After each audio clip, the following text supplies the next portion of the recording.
Hello， 我是你们的老朋友黑白。今天我们不聊3000年前的法老，来聊一个跟我们每个人口袋里的钱，甚至国家命运都息息相关的现代进行式美元。这个绿色的小纸片是怎么一步步变成一个巨大迷宫，把全世界都卷进来？故事开头要回到大概50年前，世界刚经历完大战，需要秩序。美国那时候是持有黄金最多的国家，东西话最也跟党，所以大家就说好，美元跟黄金挂钩，其他国家的货币再跟美元挂钩，这就像给世界经济找了一颗稳定转动的陀螺。但好景不长啊，美国自己开销越来越大，尤其是在外面打仗，钱花得跟流水一样，大家就开始紧张了。你美国老家里的金子还够换我们手上的美金吗？你们觉得呢？就在这时候，1971年，当时的美国总统尼克森直接在电视上跟大家说：“拍谁啦，各位，美元不再跟黄金挂钩了，以后不给换了。”这一招直接把全世界都给整场了。本来说好这张纸值多少黄金，现在突然说这张纸就值这张纸，那它的价值靠什么？靠大家对美国政府的信心，还是背后的航空母舰？这一下迷宫的入口就算是正式打开了，而设计这个新游戏规则的就是我们故事里的第一位关键人物——美国金融建筑师保罗。黄金那是旧时代的遗物了。亨利说的对，我们需要新的陀螺，一个人确保美元就算没有黄金，依然是世界中心的陀螺。答案其实就在中东的沙漠里，石油。我们的计划很简单，确保全世界买石油都得用美元，这样谁都需要美元。然后那些卖石油赚了大把美元的国家，比如说沙烏地阿拉伯，他们需要一个安全的地方存放这些钱，还能有点利息。哪里最安全呢？当然是我们美国的国债啊！你看，这就形成了一个循环。他们卖石油给全世界，收美元，他们把大部分美元买成我们的国债，钱又流回美国，我们用这些借回来的钱继续消费，支付开销，甚至支付国债的利息。只要这个循环转下去，美元就能维持地位，我们就能继续领导世界。这盘棋啊，看的就是谁能活得比较久。多么聪明的设计！美国人不再需要用真金白银来支撑美元，他们用石油交易权和美国国债的安全性这两个新的支柱，重新巩固了美元的地位。这就是所谓的石油美元体系。那么，那些手握石油和美元的国家又是怎么想的呢？这就要介绍我们第二位人物——中东石油王储法赫德。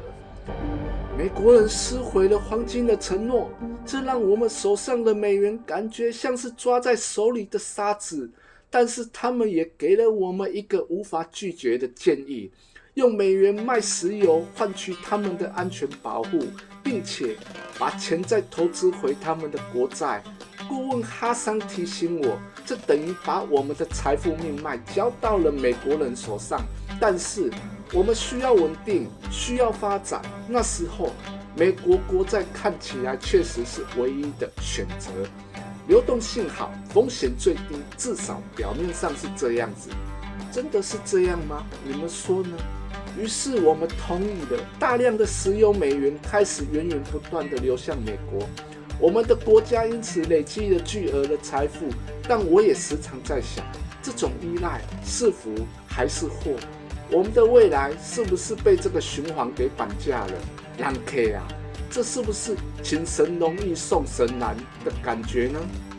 就这样，一个巨大的循环开始转动。美国印钱买全世界的东西，特别是石油。产油国和其他出口国赚到了美元，然后大部分又拿回去买了美国国债。美元像血液一样在全球流动，最后又回到了美国这个心脏。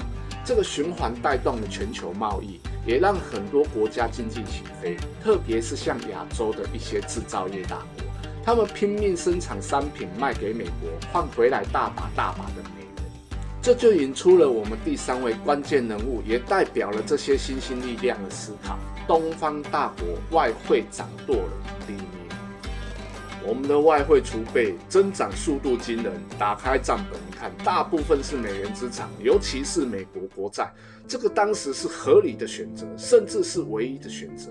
我们需要美元来进行国际贸易，需要一个安全的资产来储备财富。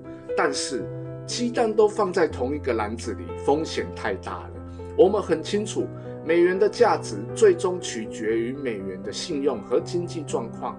一旦美国出问题，或者他们为了自身利益让美元贬值，那么我们辛苦累积的财富就会缩水。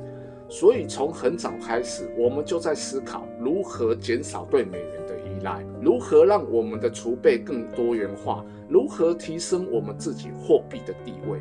这不只是经济考量，更是国家的长远战略安全问题。这个美元循环，我们身在其中，也受益其中，但同时我们必须时刻保持警惕，寻找更平衡、更安全的道路，不能永远被动地跟着别人的节奏走。你看，这3种不同的角色，3种不同立场，但他们都被卷入了同一个由美元和美债构成的巨大迷宫。美国的保罗代表着迷宫的设计者和维护者，他们需要这个循环不断地转下去，来支撑他们的消费和全球地位。中东的法赫德代表着那些被邀请进入迷宫并深度参与循环的资源国家，他们在享受利益的同时，也感受到了被束缚的忧虑。东方的李明则代表着那些在这个体系中迅速崛起，并开始思考如何在这个迷宫中找到自己更有利位置，甚至寻找出路的新兴力量。这个迷宫在过去几十年里为世界带来了秩序，也带来了增长，但同时美国的债务像雪球一样越滚越大，印钞机的马达也越转越快，迷宫的墙壁似乎越来越高，路径也越来越复杂。曾经清晰的路口，现在回头望去已经有些模糊，而迷宫的深处到底是什么在等待着大家？这个由信心、权力和利益交织而成的体系，它的根基真的牢固吗？当越来越多的人开始质疑，当债务的压力越来越大，当新的力量想要改变规则，这个帝国的账单最终到底由谁来买单？这场全球最大的金融游戏结局会是什么？这就是我们今天要讲的故事的上半部分，迷宫是如何被建造出来的。下一集我们将深入迷宫的核心，去看一看那些更惊心动魄的博弈、潜藏的危机，以及各方势力是如何在这个迷宫中挣扎寻找出路的。如果你对这个故事的后续感兴趣，请务必点赞、订阅、分享，支持这个啦！我是黑白，我们下次见，拜拜。